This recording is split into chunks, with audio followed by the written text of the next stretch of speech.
Hey, what's up, everybody? What's going on? So from last night's live broadcast, I decided that I would kick the dust off a particular device I have and just kind of reintroduce a device back to you guys that I think we need to follow up with. And this device was one of the earliest bezel-less displays. So if you guys guessed it already, we're talking about the Aquos Crystal. Now, this device from Sharp really was something. You can kind of say it was special in its way. I mean, at the time when KitKat was still, the latest version of Android. So, you pretty much had like the latest version of Android. You had a near bezel-less display. All you had really was just the bottom chin. But the phone was something that I think a lot of people still use today. I still see it out there in the world, real world usage. And it's just kind of crazy that some people just have a likeness to it. And I think it's just for the fact that people are really getting interested in bezel-less displays, and the Aquos Crystal really pushed the boundary on that one. So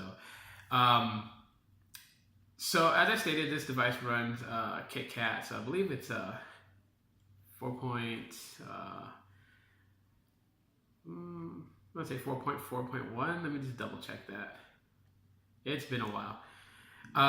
There is some minor setbacks to this particular device, only just for the simple fact 4.4.2 KitKat.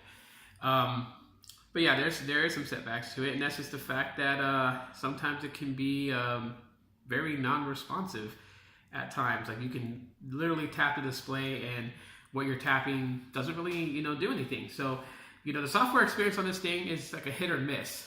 When it decides that it wants to function right, then it does a phenomenal job.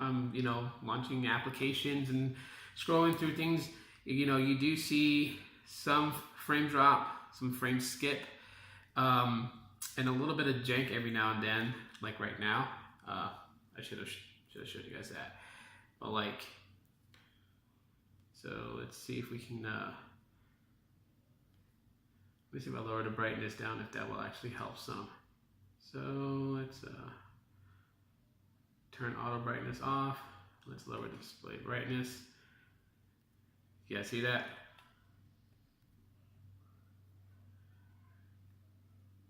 So, I mean, at times it's a hit and miss with it, really.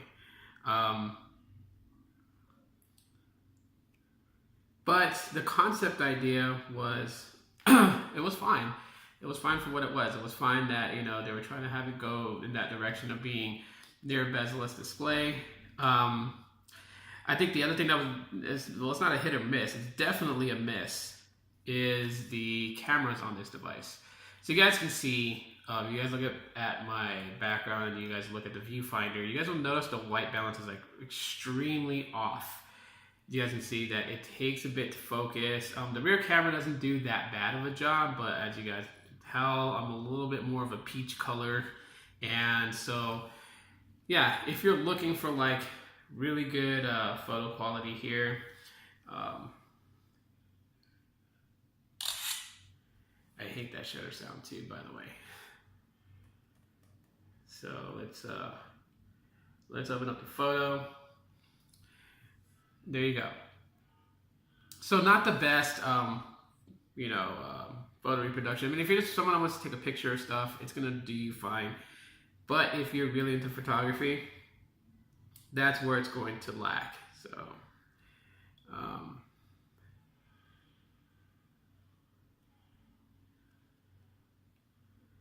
now here's where it gets really, really, really bad. So if you guys see my shade, like my Venetia blinds, basically, if you look in the viewfinder, they're coming out to be this reddish color. And which is furthest from what it is. I mean, if I was to take a selfie, so let me go ahead and do a selfie real quick. All right. It's very grainy. It's very poor. And it's just so much noise in that selfie. So it kind of goes to show. So with the camera itself, don't expect a whole lot out of it. I mean, it does what it needs to do as far as taking photos and being able to visually see what you're looking at. But if you're looking for, visual clarity, it is way on the other end of the measuring stick for that. Processing power has been fine. It handles tasks very well. I have never really had an issue with it handling tasks. I think just more in the sense of just the screen. There's an issue with the screen being responsive. Because when I'm running, applications, heavy, intense applications, it has no problem pushing it at all. So it's not like it's stuttering because of processing power. When it stutters from touches has to do with the capacitive display.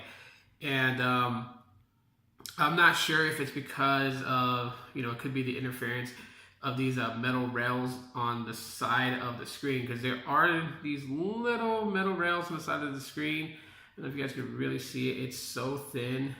It's like literally just, you wouldn't see it unless you have it in person, and then you'll be able to see it if you look directly at it.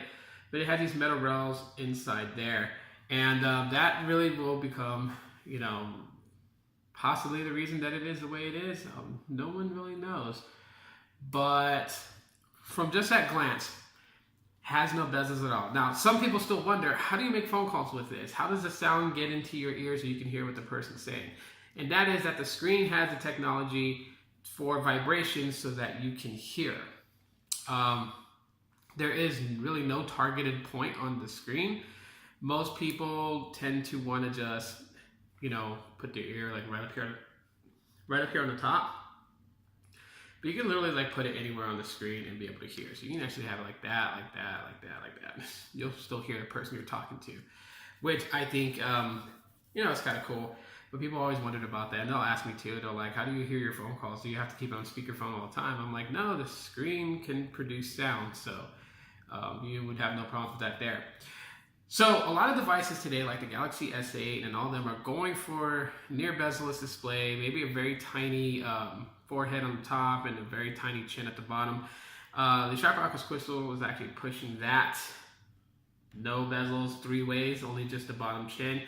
And I think the same can be said, when you look at the Essential phone. The Essential phone basically having just that small little bubble on the top for the camera and completely just almost all screen. And so, we have it here. We've had it for a long time. I just, major downfall to this phone is just the specs itself. It is a budget device, and most people feel the need to have flagship. So because this was never pitched as a flagship, it would never receive the warm welcome. So I just kind of wanted to recap going back over this device that I thought was pretty much a game changer. And you definitely know it was because it was featured in MKBHD's video, his video for like the smartphone awards. I forgot what year that was. I'm gonna say 2014 or 2015, one of those. But yeah, this phone was featured in it, even though like all the other devices that was being talked in that video were flagship. This one was brought in there, and that's just because for its uniqueness. So if you guys enjoyed this video, you guys can let me know by smashing that like button. First time to the channel, please hit that subscribe button and also the bell icon for notifications so you guys know when I'm uploading a video, when it's been uploaded. And let me know what your guys' thoughts are about the Sharp Aquos Crystal. Do you guys think that there should be another variant? I mean, there is the Aquos S2, but would you guys love to see that phone come to the US? Would you guys want to see it on Boost Mobile? You guys can let me know in the comment section of the video. Again, thanks so much for watching. I love you guys very much, and I'll talk to you guys later.